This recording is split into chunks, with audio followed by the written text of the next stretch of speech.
सर्दियों ने दस्तक दे चुकी है। अब वो सीजन आ गया है जब सुबह की धूप में बैठकर चाय की चुस्की लेना और रात में मुलायम रजाई में दुबक जाना। अब टाइम है अपनी लाइफ को थोड़ा गम और कंफर्ट बनाने का। नवंबर मंथ खत्म होने को है, हवाई ठंडी होने लगी है और उसी के साथ आता है थोड़ा लेजीनेस, ड्राई स्किन और अपने घर को वार्म बनाने की टेंशन। उसी के साथ में इस वीडियो में लेकर के आई हूँ कुछ simple and useful easy hacks जो कि आपको विंटर्स में बहुत ही काम आने वाले हैं। जो हम विंटर्स में हमें ये प्रॉब्लम फेस करनी पड़ती है, छोटी छोटी प्रॉब्लम्स जो होती है हमें कैसे सॉल्व करना है। ऐसे ही हैक्स मैं आज आपके साथ इस वीडियो में शेयर करने वाली हूँ। Without any wasting time let's start the video. जैसे कि आपको पता ही होगा कि हम हर सीजन के अकॉर्डिंग अपने आप को प्रिपेयर करते हैं, अपने घर को प्रिपेयर करते हैं।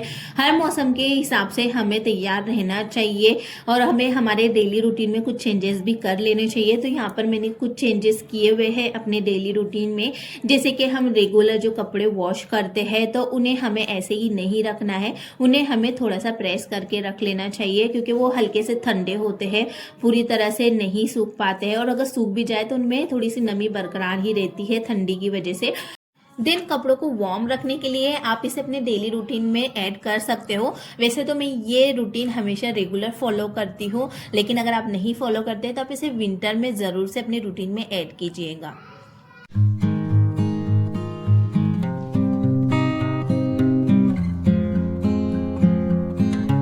Then this thing is very important in winter कि हमें जो भी विंटर्स के क्लोथ्स है वो हमें बाहर निकाल लेने चाहिए और जो भी हमारे जो पतले फैब्रिक यूज करते हैं उन्हें हमें एक साइड में अंदर कोई भी ऑर्गेनाइजर में रख देना चाहिए क्योंकि विंटर में ज्यादातर हमें जैकेट वाले वुलन वाले कपड़े ही यूज करते हैं और यही एक टाइम होता है कि हम ऐसे कपड़ों को विंटर में यूज कर पाते हैं, वरना समर्स में हम ये सारे कपड़े वेयर नहीं कर पाते हैं। देन सिमिलरली मैं यहाँ पर बच्चों के कपड़े भी इस तरह से ही रखती हूँ। जो भी विंटर के क्लोथ्स होते हैं, जो जाड़े फैब्रिक वाले कपड़े होते हैं उन्हें मैं ऊपर ही निकाल लेती हूँ और जो कपड़े पतले होते हैं उन्हें मैं अंदर साइड बैग में रख देती हूँ। तो यहाँ पर मैंने मेरे दोनों बच्चों के इसी तरह से सेम किया हुआ है कि जो भी विंटर्स में मैं पहना सकती हूँ वो मैं यहाँ पर पहना दूँ, क्योंकि आपको तो पता ही होगा कि समर्स में बच्चे हैवी कपड़े नहीं पहन पाते हैं और वो बहुत ही नाटक करते हैं पहनने के लिए।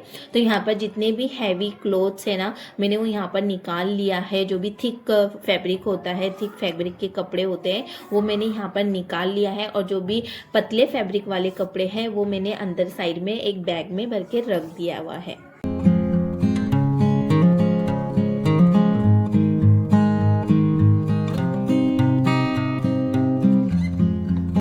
यहाँ पर मैंने जो बड़े से लेकर छोटे तक के थे मैंने सारे कपड़े डिवाइड कर दिए थे। इस तरीके से रखने से ना हमारी आधी प्रॉब्लम सॉल्व हो जाती है। हमें ये टाइम पर समझ में आ जाता है कि हमें कौन से कपड़े वेयर करने चाहिए, कौन से बच्चों को पहनाने चाहिए। इस तरीके से ना हर सीजन के अकॉर्डिंग हम कपड़े पहन सकते हैं और सामने चीजें रही ना तो हमें वेयर करने में आसानी हो जाती है।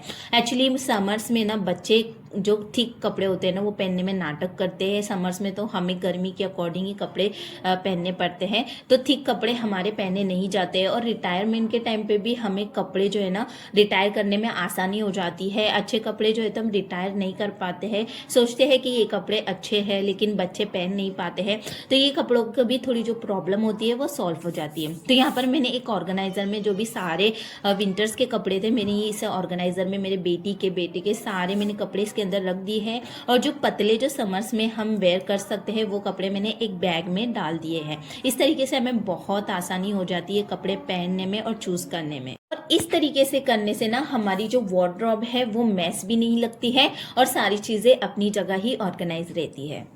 एंड ट्रस्ट मी, अगर आप विंटर में ये चीज फॉलो करते हैं तो आपकी वार्डरोब में मैस भी क्रिएट नहीं होगा और आपकी वार्डरोब जो है वो ऑर्गेनाइज ही रहेंगी। अगर आप विंटर्स में अपने लिविंग रूम को, बेडरूम को एक कोजी वार्म टच देना चाहते हैं तो आप बहुत सारी प्रिपरेशन कर सकते हैं, बट उससे पहले आपको ये काम जरूर से करना है कि अपने कर्टन्स को चेंज कर लेना है। अगर आपके कर्टन्स अगर लाइट है, थोड़े थिक नहीं है तो आप उन्हें चेंज कर लीजिए। क्योंकि विंटर्स में हमें थिक कर्टन्स की नीड तो होती है, क्योंकि ठंडी से बचने के लिए हमें थोड़े थिक कर्टन ही हैंग कर लेने चाहिए। सो यहाँ पर मेरे पास, आपने इससे पहले देखे होंगे, तो वो मैंने यहाँ पर 2 कर्टन्स एक साथ हैंग किए थे, बट वो भी थोड़े पतले थे। तो यहाँ पे मैं ये वाले थोड़े थिक कर्टन्स यहाँ पर हैंग कर रही हूँ। इस तरीके से ना जो ठंडी होती है वो अंदर की तरफ नहीं आ पाती है, जो ठंडी हवा आती है ना वो बाहर के बाहर ही रहती है। इस तरीके से हमारा जो बेडरूम है, लिविंग रूम है, वो थोड़ा सा वार्म हो जाता है। ये प्रॉब्लम तो कॉमन है और ऑलमोस्ट ये प्रॉब्लम विंटर्स में सभी को होती है कि जो हमारे स्वेटर होते हैं, वुलन के स्वेटर होते हैं या फिर उड़ी वाले जैकेट्स होते हैं, इन्हें हम कैसे फोल्ड करके रखें, क्योंकि उन्हें फोल्ड करना थोड़ा डिफिकल्ट हो जाता है। पर ऐसा नहीं है, ये बहुत ही सिंपल प्रोसेस है और बहुत ही ईजिली ये फोल्ड हो जाते हैं। और ऐसे होते हैं कि आप इसे कितना भी ओपन करें, ये जल्दी ओपन नहीं होते हैं, इनकी फोल्ड जो है तो जल्दी खुलती नहीं है। तो इसे बस आपको सिंपली बेसिक हम जैसे फोल्ड करते हैं वैसे ही करना है। बस आपको नीचे वाले पार्ट को 1 फोल्ड करना है और कुछ इस तरीके से आपको इसके अंदर इंसर्ट कर देना है, ताकि ये अच्छे से फिक्स इसके अंदर बैठ जाए। और आप देखोगे कि कितना इजीली इसकी जो फोल्ड है हो चुकी है और ये बिल्कुल भी खुलेगा नहीं। अगर आप इसे फेंकते भी हो तो ये बिल्कुल भी खुलेगा नहीं। अगर आपको नहीं समझ में आया तो आप दोबारा से देख लीजिए। आपको बेसिक ही ऐसे ही करना है, फोल्ड जैसा हम करते हैं कपड़ों की घड़ी वैसे ही आपको करना है। बस नीचे वाले पार्ट को आपको कुछ इस तरीके से उसके अंदर ऊपर वाले पार्ट को इंसर्ट कर देना है, ताकि जो इसकी फोल्ड है वो ओपन ना हो। और ये कितनी इजीली फोल्ड हो भी जाता है, इट्स वेरी सिंपल। इस तरीके से आप उड़ी वाले जैकेट्स को भी फोल्ड कर सकते हो। बस बेसिक चीज़ें आपको ध्यान रखनी है और इस तरीके से आपको अंदर की साइड इंसर्ट कर देना है। ये बहुत ही ईजी है और बहुत जल्दी फोल्ड हो भी जाता है। और अगर आप इसे कितनी भी बार फेंकोगे बिल्कुल भी ओपन नहीं होंगे।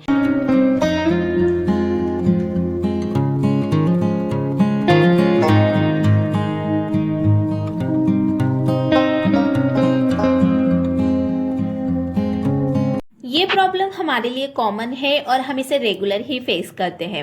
और स्पेशली ये प्रॉब्लम हमें विंटर में ज़्यादा होती है, क्योंकि विंटर में हम वुलन के स्वेटर, शॉल, जैकेट्स यूज़ करते हैं, तो उन पर हमें इस तरीके की बारीक बारीक रुएं देखने को मिलती है, जो कि देखने में बिल्कुल भी अच्छी नहीं लगती है। स्वेटर्स हो या फिर नायलॉन के टी शर्ट या पैंट हो या फिर ट्रैक पैंट क्यों ना हो, इन पर ना बारीक बारीक रुएं निकल आती है, जो कि देखने में बिल्कुल भी अच्छी नहीं लगती है। और आप देख सकते हो कि कितनी सारी रुएं मेरे कॉलर्स पर, स्वेटर्स पर निकल आई है, जैसे मैं यहाँ पर मिनटों में क्लीन कर दूंगी। तो यहाँ पर इसे क्लीन करने के लिए आप यहाँ पर यूज कर सकते हो ये इलेक्ट्रिक लिंट रिमूवर, जो कि बहुत ही इजी टू यूज है। मैं इसे 1 ईयर से यूज कर रही हूँ और बहुत ही अच्छा रिजल्ट इसका आपको देखने को मिलेगा। बस आपको इसे सिंपल सा बस बटन ऑन करना है और अपने क्लोथ के ऊपर आपको इस तरीके से घुमाना है, ताकि जो भी बारीक बारीक लिंट है वो अच्छे से रिमूव हो जाए।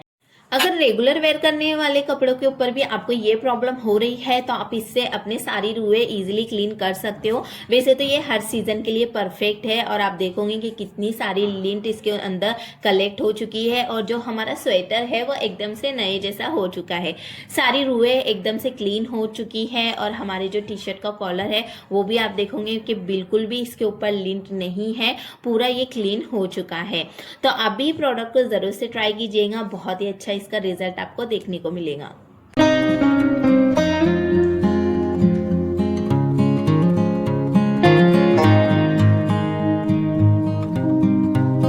अगर आप भी विंटर्स में वुलन की बेडशीट यूज करते हैं सो यहाँ पर ये क्लीनिंग टूल आपके लिए बहुत ही यूजफुल होने वाला है। मेरे पास तो वुलन की बेडशीट नहीं है, पर मैं आपको सजेस्ट करूंगी कि आप इसे जरूर से ट्राई कीजिएगा। ये एक लिंट रोलर है और हमारी जो वुलन की बेडशीट होती है उसे थोड़ा सा मेंटेन या क्लीन रखना हमारे लिए थोड़ा डिफिकल्ट होता है।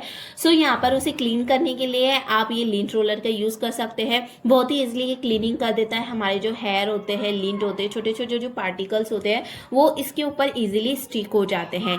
एंड यू कैन सी कि अच्छे तरीके से इसने पूरा क्लीन कर दिया है। छोटे छोटे जो पार्टिकल्स है वो इसके ऊपर स्टिक हो चुके हैं। आप इसे एनी बेडशीट क्लीन कर सकते हो या फिर अपना सोफा, पिलो कवर या पिलो भी आप इससे यूज कर सकते हो। वुलन के जो पिलो कवर होते हैं आप उसे भी इससे क्लीन कर सकते हो। बहुत ही इजिली क्लीनिंग कर देता है। मैं इसे भी 1 ईयर से यूज कर रही हूँ और इसका रिजल्ट भी मुझे बहुत ही अच्छा देखने को मिला है। बिना मेहनत किए हुए ये हर चीज अच्छे से क्लीन कर देता है। तो आप इसे भी जरूर से ट्राई कर सकते हो, स्पेशली विंटर्स में वुलन की बेडशीट को क्लीन करने के लिए।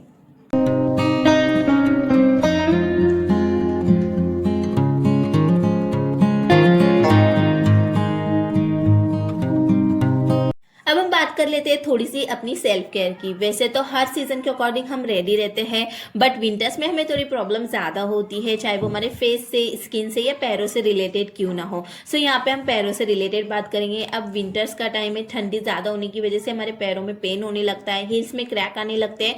तो उससे बचने के लिए आप यहाँ पर वुलन स्लीपर का यूज़ कर सकते हो। बहुत ही सॉफ्ट एंड कंफर्टेबल होती है। वैसे तो मैं हमेशा रेगुलर ही इसे वेयर करती हूँ। अगर आप रेगुलर नहीं तो कम से कम आप इसे विंटर में ज़रूर से पहनिए। अपने पैरों को ठंडी से प्रोटेक्ट करने के लिए आप वुलन स्लीपर का ज़रूर से यूज़ कीजिएगा, ताकि जो आपके पैरों में पेन हो रहा है, हिल्स में क्रैक आ रहे हैं, वो नहीं आएंगे।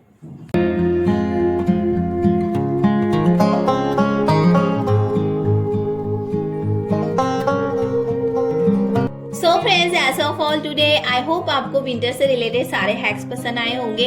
अगर कोई भी हैक्स आपके लिए यूजफुल रहा होगा और आपकी थोड़ी भी हेल्प हो गई होंगी तो प्लीज़ वीडियो को लाइक शेयर करना मत भूलिएगा, और ऐसी मोर वीडियोस के लिए मेरे चैनल को सब्सक्राइब जरूर से कर दीजिएगा। सो बस आज के लिए बस इतना ही। मिलते हैं नेक्स्ट संडे कुछ नई टिप्स एंड ट्रिक के साथ। अब तक के लिए bye bye and take care. Thanks for watching.